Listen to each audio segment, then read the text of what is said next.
Mas lumalakas yung anxiety ko lately, especially kapag kasama ko si Sec Kim. That's because you're holding back. You need to stop lying to her. The truth will release you from your anxiety.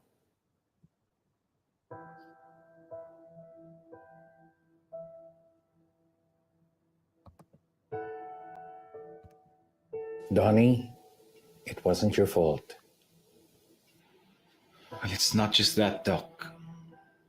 In my head, alam ko namang wala akong kasalanan sa nangyari kay Sec Kim. And also, she hasn't blamed Ninja Boy even once for what happened. And what is it? Sec Kim!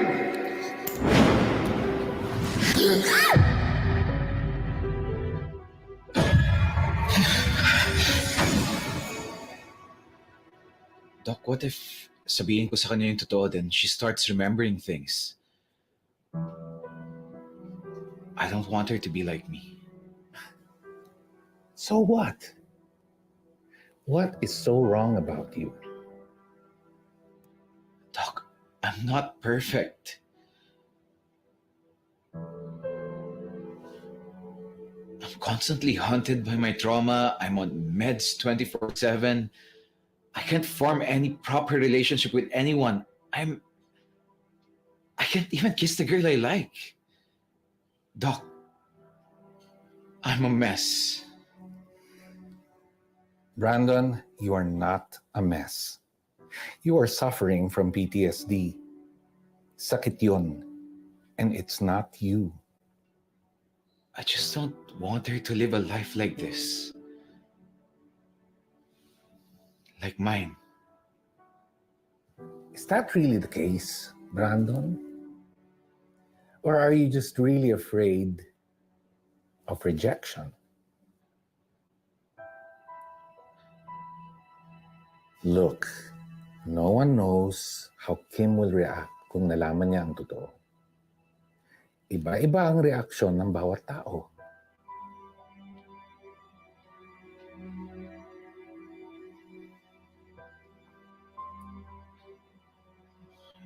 I'm not gonna risk it.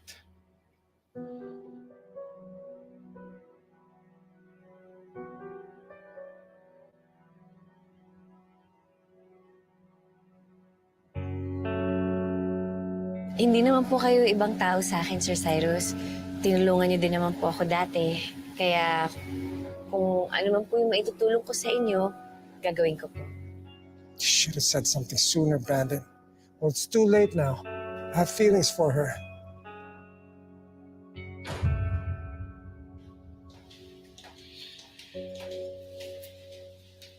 Anak, is everything okay? Deserve ko rin naman maging masaya, di ba, Ma? Of course. Deserve mo lahat ng gustuhin ng puso at isip mo. Pero ngayon, gusto ko nang umalis bago pa uminit ang ulo ng daddy mo. Let's go. Let's go. Yes po, Sir Walt. Dala ko na po ibang collaterals. Sinintay ko na lang po sila, Steph and Jordy. Thank you po. Yes po, Sir Walt. Got this po. Thank you po. Okay. Sorry. May pinadaanan pa kasi Sir Philip eh. OMG, girl. Such a slay. You were giving. Oh my God. Ano ka ba? Small things. Tsaka 24/7 naman tayo maganda. Nag-ayos lang talaga ako today kasi may event tayo. Oh, for the event or for someone else? Baka kayo ka nagpapaganda. Ano for someone else? For someone else? Ewan ko sa'yo, Kismay. Ay, nako. Sabay din kami ha. Sure. Kami? Si Maya pala. Taga-marketing. Hmm. May space po ba? Yeah, I think meron pa. Jordy, pa-help naman ako. May kailangan kasi si Miss Jane. Akyatin ko lang. Sige, sama kita. Uy, hintayin niyo kami ha. Halika. Kim Marie Sakay. Nahanap na tayo ni Sir Walt. Dali na. Paano sila Jordy tsaka Maya? Maya. Mamaya na sila. May second trip naman. Halika na. Halika na.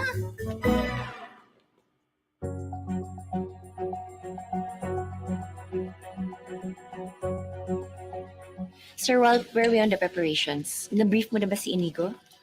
Ito na nga, inassign ko si Sarah para dun sa host pero hanggang ngayon wala pa. Just assign it to Miss Jane. Kaya niya yan.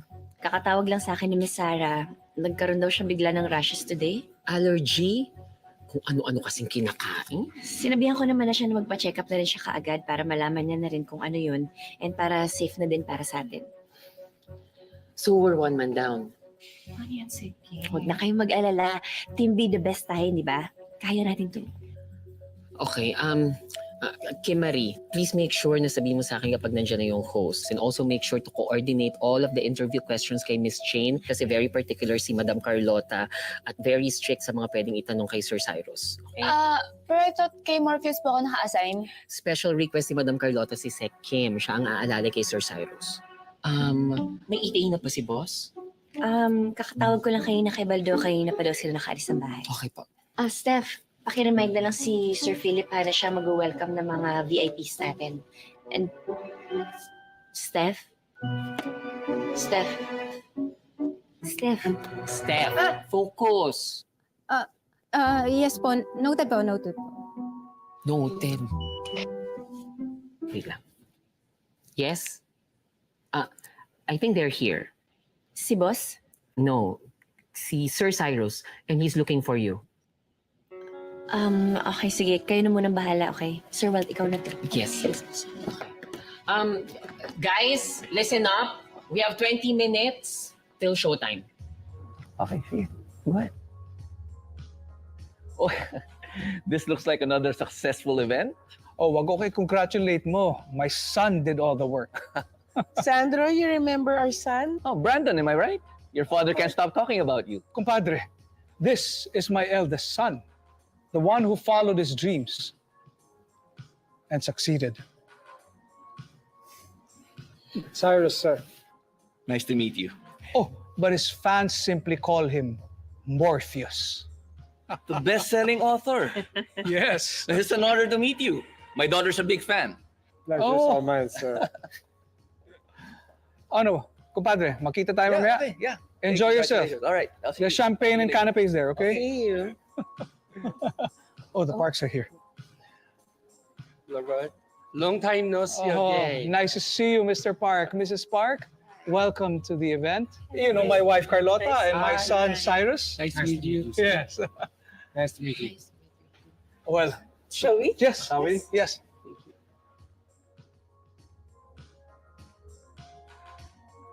Ang ganda po, Sir Cyrus. Ang gaan pong basahin. Very heartfelt, tender, and very honest.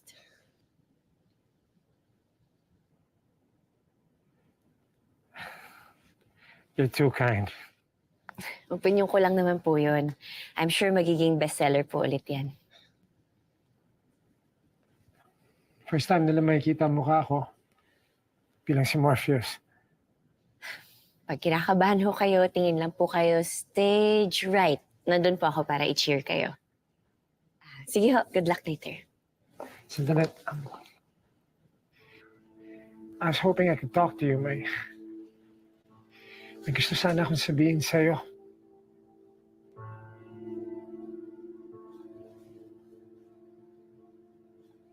Donnie.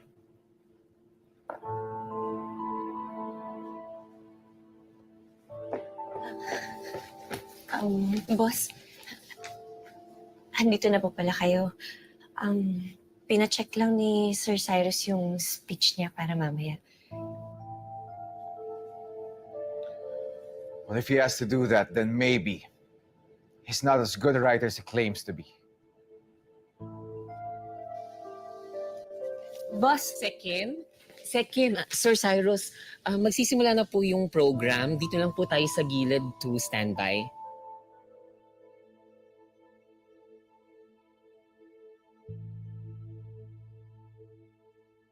In the tempest sea of life, she became my anchor.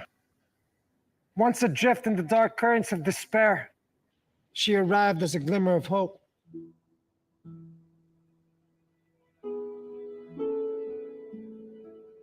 He's so giving, Miss Kim.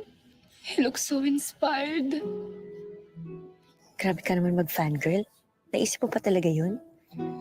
Pakinggan mo kasi siya sa Kim. He's literally talking about a girl